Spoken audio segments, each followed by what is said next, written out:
It was a typical Sunday dinner when the words that finally broke me fell from her lips. "I make the story rules here," she said, smirking as our guests looked on. 10 years of marriage had led to this. 10 years of slowly surrendering parts of myself. The control hadn't arrived all at once. It crept in gradually, disguised as concern, preferences, suggestions. Suggestions became rules. First my clothes, then my friends, then my thoughts. Friends vanished, deemed bad influences. Family visits dwindled under her excuses.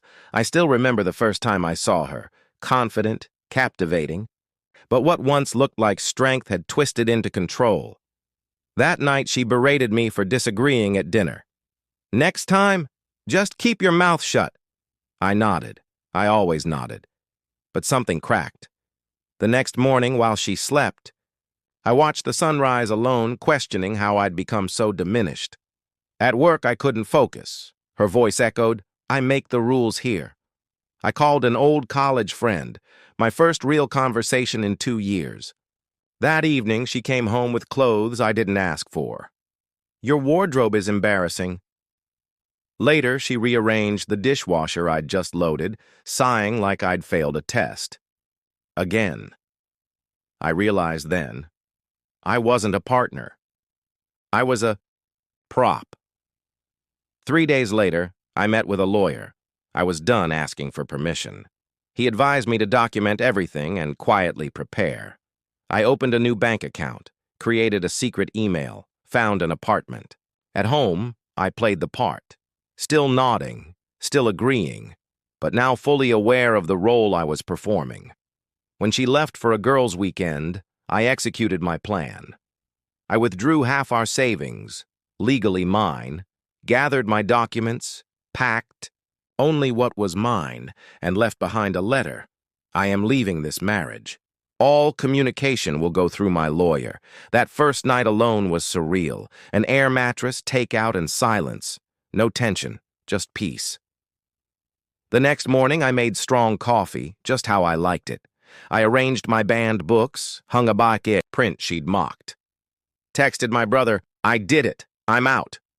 His reply came instantly. "Proud of you. Need anything?" My phone exploded with calls, messages, voicemails. I ignored them, forwarding everything to my lawyer. Then came the mutual, friends. "She's worried sick." I responded calmly, "I'm safe." This was deliberate. "Please direct all contact through my lawyer." She escalated, showing up at my work, then my apartment. I refused to engage. "She's filed a motion," my lawyer told me. "She's trying to regain control." The following weeks proved him right. She contested everything, assets, even the dog she once ignored. Friends chose sides. I lost people I once trusted, but I gained others.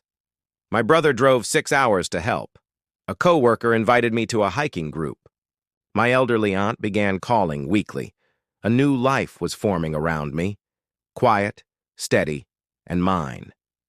"She's saying she's concerned about your mental health," they said. "She's thinking about requesting a wellness check." I recognized it for what it was, a threat cloaked in worry. To protect myself, and because I genuinely needed it, I scheduled a therapy session. The therapist listened, nodded, then said, "What you're describing isn't a breakdown. It's recovery from emotional control." 6 weeks in, she broke the lawyer-only rule and emailed me directly. The subject line read simply, "I'm sorry." The message was everything I had once longed to hear. Acknowledgement, promises of therapy, couples counseling, change. My finger hovered over the reply button, heart racing. But then I noticed something. Every sentence was about what she would lose without me, my income, my help, my presence.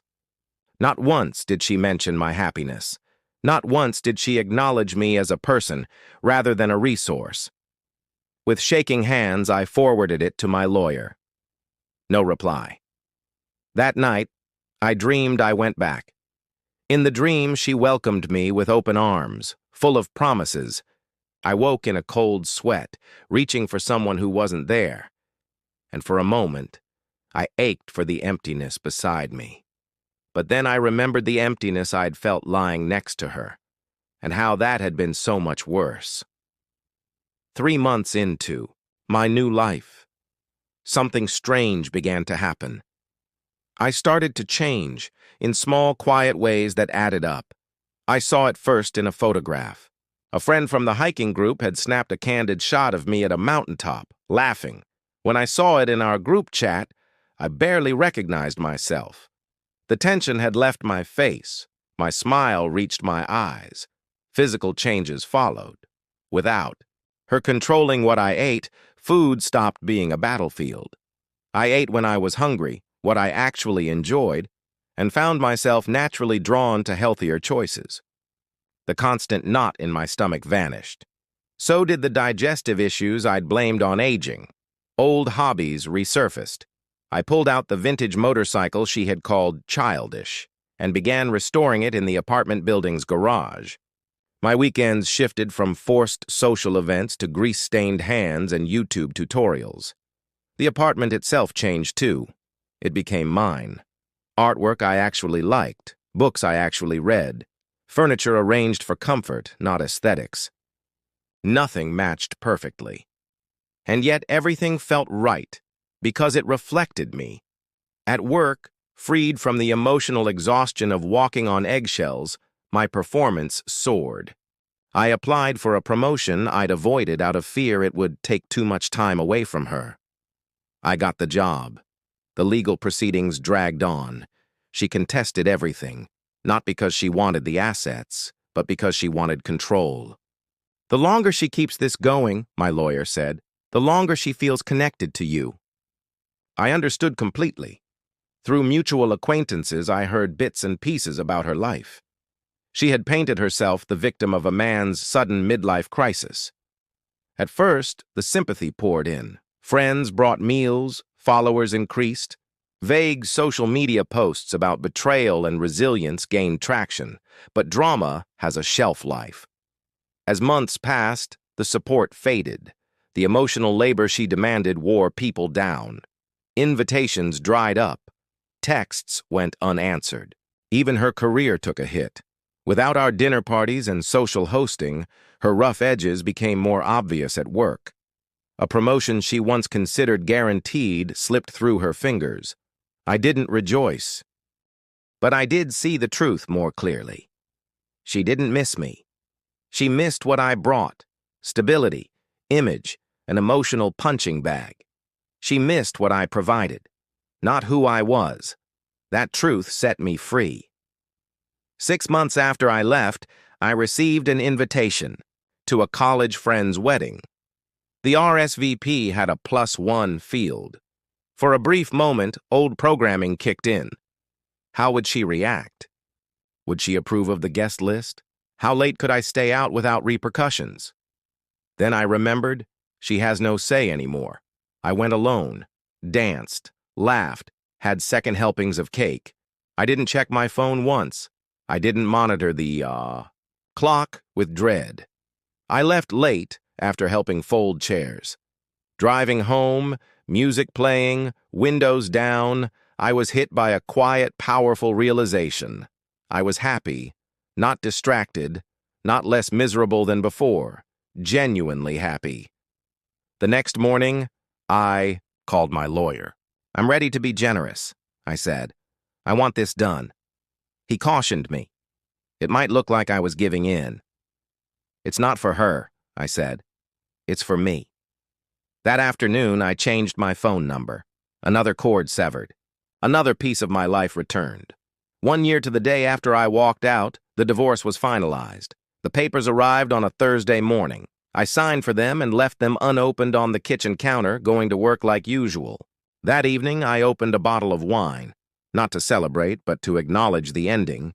The language was sterile. 10 years reduced to assets and obligations. But as I signed each page, my hand didn't shake. My eyes stayed dry. What I felt wasn't grief. It was peace. That weekend, My brother and his family visited. My niece and nephew took over the living room with blanket forts. My sister-in-law cooked dinner. My brother and I sat on the balcony with beers. "You know what I've noticed?" he said, breaking the silence. "You interrupt people now?" I gave him a confused look. "In a normal way," he clarified. "You jump into conversations. You laugh without checking the room. You don't wait for permission to speak." He paused. "It's good to have my brother back." That stayed with me. I began noticing other changes. I stood straighter, spoke more confidently, made decisions without agonizing over them. My therapist called it reclaiming personal authority. I called it remembering who I was. The divorce left me with less financial security than I'd entered with. But I'd gained something far more valuable: freedom. My apartment became a home. I put down roots. I built friendships. I became a regular in my neighborhood. At work, I thrived in my new leadership role. I guided rather than dictated, collaborated instead of controlled. The irony wasn't lost on me. By escaping someone obsessed with power, I had become someone who led without needing it. Dating wasn't a priority. Friends offered setups. I politely declined. Not because I was afraid, but because I was full, whole, content.